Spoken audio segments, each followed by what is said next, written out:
So, kick off the new year with the second episode of Friday Night Fright 2.0. It's starting off with the review of Creep Tapes, which is on Shudder, which I meant to watch ages ago and forgot to watch. It's a series about the character from the movie Creep and Creep Part 2, Creep 2, which I remember were both really messed up movies and kind of like fascinating because the whole nature of them wasn't it? It was like very mundane horror, I guess you can say, where it's just a guy who's just horrifically awful, and it's like really uncomfortable horror.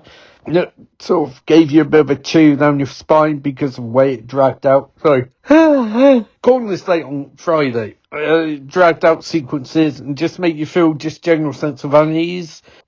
And they made two movies. First one's really fucked up. Second one was even more fucked up. And then they did nothing for ages. And then Mark Duplass was just like, hey, we're bringing it back. And I was like, okay, cool. Sound interesting. But I never watched it when it came out because I just ran out of time. And I thought, hey, let's watch one episode, just see how it goes. And one episode became 2, became 3, became 4, 5, and 6. And I watched all of them in the space of 24 hours. And this show is fucking incredible. Sorry about language, but also not sorry. It is an excellent show. And I've seen reviews, the IMDb score, Collider score, which are quite low. Shudder score is quite high because I think Shudder fan base gets what this is. And I'm not saying you have to like it, because obviously you don't, because you don't have to like it, it's very specific horror, and it falls into that sort of mumblecore indie mode of movies popularized by Greta Gerwig and Noam Baumbach. But I love this. I thought it was genuinely great. And I got to the end and I was like, this is really good. But it's also really messed up. And it does sort of give more backstory to the character. And actually, to an extent, it seems somewhat like it's veering in a slightly supernatural way. I mean, there's certain things in this movie which cannot possibly be based in any semblance of reality. Obviously, the character is somewhat grounded. Like, they're trying not to go too old school slasher with him. But there's definitely a vibe where it's like, this might not necessarily be set realistic anymore. And I don't really mind that because I think it's, it's such an interesting idea to have this guy as the lead character, who we learn more about him, but more we learn, the more we think he's a fucking sociopath, because he really is.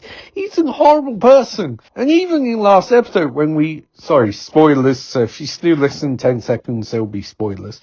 10, 9, 8, 7, 6, 5, 4, 3, 2, 1. Okay, if you're still listening, I'll be spoiled. We meet his mum, maybe, and his brother, maybe. Maybe it's all a lie, maybe it's all bollocks, because as he says in this movie, in this series, he's conflicted and doesn't remember things brilliantly, but he's such a psychopath.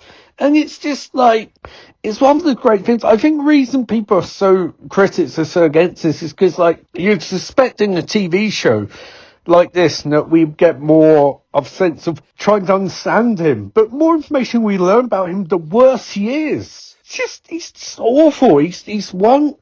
But then again, it's also fascinating because why does these characters trust him? I mean, he's clearly evil. He's clearly wrong. And all of his acting and his pretense, it's like, it just doesn't hide the fact that he's just so goddamn creepy. And this is such a cool idea because normally you would get that sense of like, oh yeah, you can believe why people fall into the trap and believe him when he says these things. But in this sort of case, I guess it's about the money he offers these people. But Jesus Christ, it's so messed up. And for one, I really dig the fact that it's just so intense and so uncomfortable. And it's just like, even 20-minute episodes is so dragged out in the creepiest fucking way of this. It's called Creep Tapes. And the general nature of series, where it's almost like an anthology series with each episode, well, it's not almost, it is an anthology series with each episode being based on one of the tapes he has. But just the fact that he's just this